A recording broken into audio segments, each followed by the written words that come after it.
तो हमने वायु दाब और उससे जनित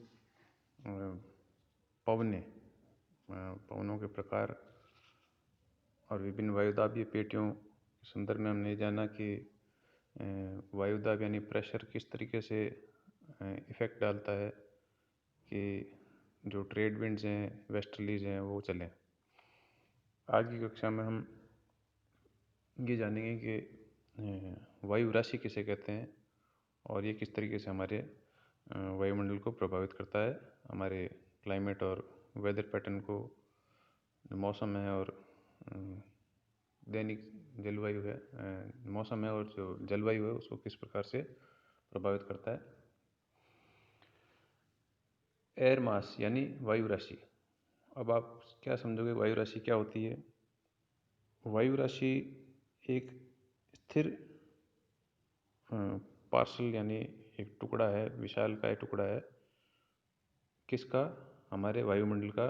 अगर वो किसी भूभाग पर स्थिर रूप से कई दिनों तक टिका हुआ है तो कन्वेक्शन से, कंडक्शन से जो भूमंडल है हमारा, उसकी जो चारित्रिक विशेषताएं उसको ग्रहण कर लेगा और वायुमंडल भी भूमंडल के समान ताप के रूप में और आर्द्रता के रूप में उसकी विशेषताएं ग्रहण कर लेगा। इसे हम वायु राशि कहते हैं। उदाहरण के तौर पे किसी रेगिस्तानी भाग जैसे राजस्थान है, राजस्थान पर मान लो कई दिनों तक हवाएं जो है स्टेबल हैं, स्थिर हैं, हवाओं का चलना जो है अधिक नहीं हो पा रहा है, तो जो वायुमंडल है और उसकी गैसें हैं वह उस राजस्थान के भूपटल की विशेषताएं ग्रहण कर लेगी। विशेषताएं किस संदर्भ में? उसके तापमान के संदर्भ में और उसकी आर्द्रता के संदर्भ में। अब हम सभी जानते हैं कि मान लो शीतकालीन मौसम है और एक वायु राशि जो है स्थिर रूप से राजस्थान के भूभाग पर रुकी हुई है, तो उसकी जो विशेषताएं हैं वो ग्रहण कर लेगी। मान लो रेगिस्तानी भाग है राजस्थान का, जो पश्चिमी राजस्थान है, उस पर मान लो टिकी हुई है, तो वो उसकी विशेषताएं ग्रहण कर लेगी। अर्थात हमारा भूभाग राजस्थान का इस समय शुष्क, मान लो उस समय शुष्क जलवायु है वहाँ पर, तो वेजिटेशन अधिक नहीं है, पानी की उपलब्धता कम है और तापमान जो है गिरा हुआ है। तो जो वायु राशि होगी वह भी उसकी विशेषताओं को ग्रहण कर रही है और वायुमंडल हमें उस समय शुष्क मिलेगा और जो वायु राशि है वह ठंडी मिलेगी। शीतकालीन मौसम है तो उसने भूमि का जो है उसकी भूमि की जो तापमान संबंधी विशेषता है उसको ग्रहण कर लिया। तो शुष्क और शीत, ये दो प्रकार की जो वायु राशि, मतलब दो विशेषताएं जो एक प्रकार की वायु राशि उसको ग्रहण कर लेगी, उसे हम एयर मास कहते हैं। तो अब इस उदाहरण के आधार पर हम ये जानना चाहेंगे कि भाई विश्व भर में किस किस प्रकार की जो है वायु राशियाँ हमें उपलब्ध हो सकती है या किस तरह की वायु राशियों का निर्माण होता है। तो मैंने एक डायग्राम बनाया है जिसमें मैंने एक तरफ लिखा है पोलर एरियाज मतलब ध्रुवीय क्षेत्र, उसके नीचे लिखा है ट्रॉपिकल एरियाज यानी उष्णकटिबंधीय क्षेत्र, और नीचे की तरफ उस टेबल के मैंने लिखा है पोलर एरियाज को मैंने पी के द्वारा डिनोट किया है और ट्रॉपिकल एरियाज को मैंने टी के द्वारा डिनोट किया है। अब इसके नीचे की ओर, टेबल के नीचे की ओर मैंने लिखा है मैरीटाइम रीजन्स यानी सागरीय प्रदेश, और इसको मैंने डिनोट किया है स्मॉल एम से, छोटे एम से, और कॉन्टिनेंटल रीजन्स यानी महाद्वीपीय क्षेत्र, उसको मैंने डिनोट किया स्मॉल सी से। तो इस आधार पर हमने वर्गीकरण किया है पी और एम। जहाँ बॉक्स में ऊपर देखें आप, बाएं हाथ की तरफ जो ऊपर का बॉक्स है उसमें लिखा है मैंने maritime polar air mass M P, मतलब इसने एम जो नीचे हमने लिखा है और पी जो हमने दाएं हाथ की तरफ लिखा है, उन दोनों प्रॉपर्टीज़ को ग्रहण करते हुए मैरीटाइम पोलर एयर मास का निर्माण किया। इसी तरह सी पी यानी वायु राशि जो है पोलर प्रकार की है, शीत है मतलब ठंडी है, और उसने वो कहाँ पर स्थित है? कॉन्टिनेंट्स पर मतलब महाद्वीप पर स्थित है। तो उसने उस वायु राशि ने किस तरह की चारित्रिक विशेषता ग्रहण कर ली, उसे हम कहेंगे कॉन्टिनेंटल पोलर एयर मास, मतलब महाद्वीपीय ध्रुवीय वायु राशि। इसी तरह से हमने MT और CT जो है एक वर्गीकरण किया है। M का मतलब मैरीटाइम यानी सागरीय। अब सागर के ऊपर मान लो कोई वायु राशि स्थिर थी कई दिनों तक, और वो कहाँ स्थित थी वायु राशि? उष्णकटिबंधीय क्षेत्र के सागर में। जो सागर उष्णकटिबंधीय भाग में पड़ रहा है उसके ऊपर वायु राशि स्थिर थी, तो उसने उसकी चारित्रिक विशेषताएं ग्रहण कर ली और किस तरह की वायु राशि का निर्माण किया? MT। तो हमने उसका वर्गीकरण किया है मैरीटाइम ट्रॉपिकल एयर मास के रूप में।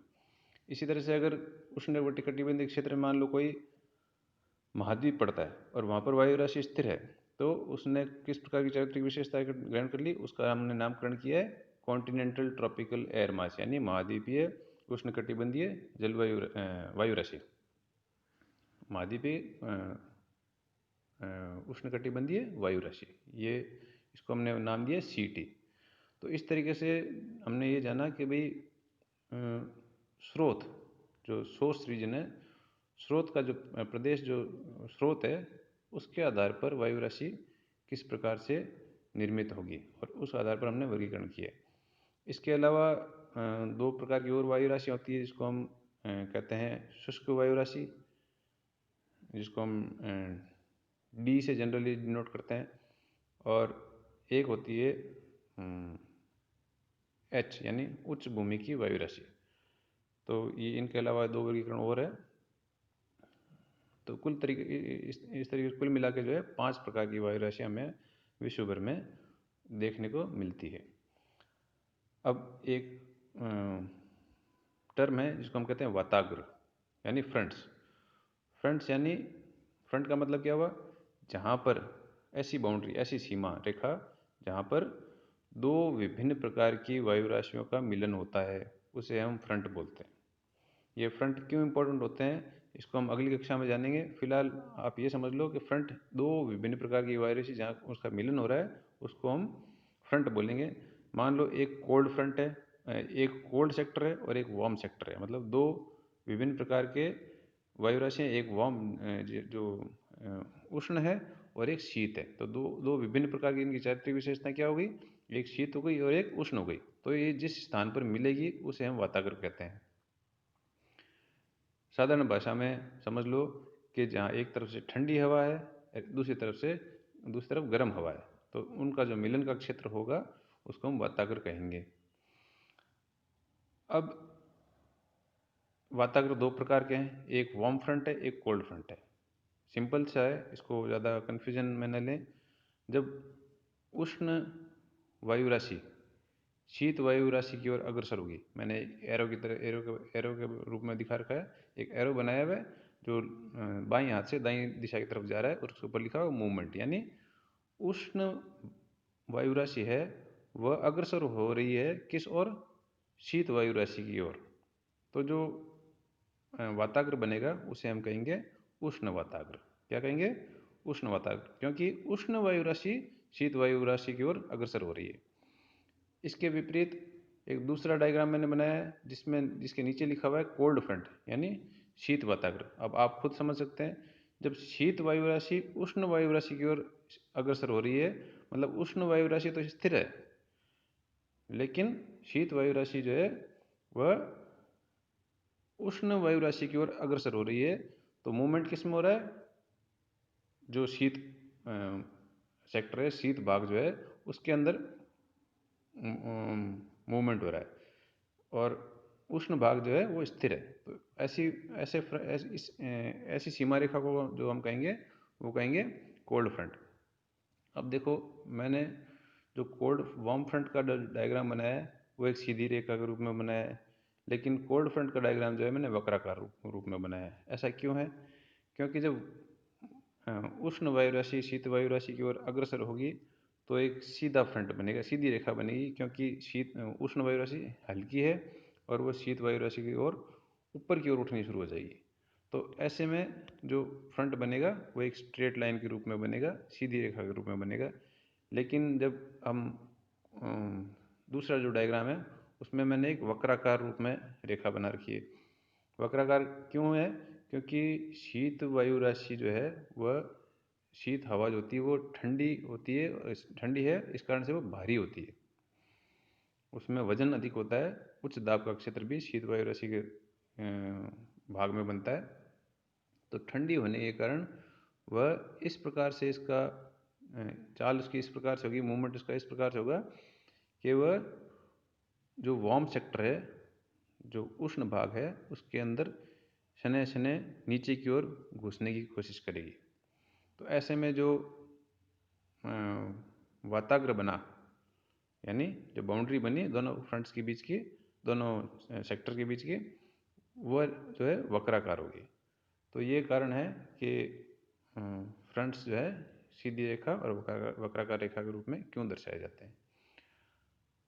इसे सिर्फ सुनने से ही आपको समझ में नहीं आएगा, आप इसे पुस्तक से गहनता से इसका एक बार अध्ययन करें, एक एक शब्द को जानें। अब चूंकि ये क्लासेस ऑनलाइन है तो थोड़ी कठिन है समझाना। अगर आप फिर भी अगर आपको कोई संशय है, प्रश्न है, तो अवश्य पूछें, इसका आपको उत्तर मिलेगा। धन्यवाद।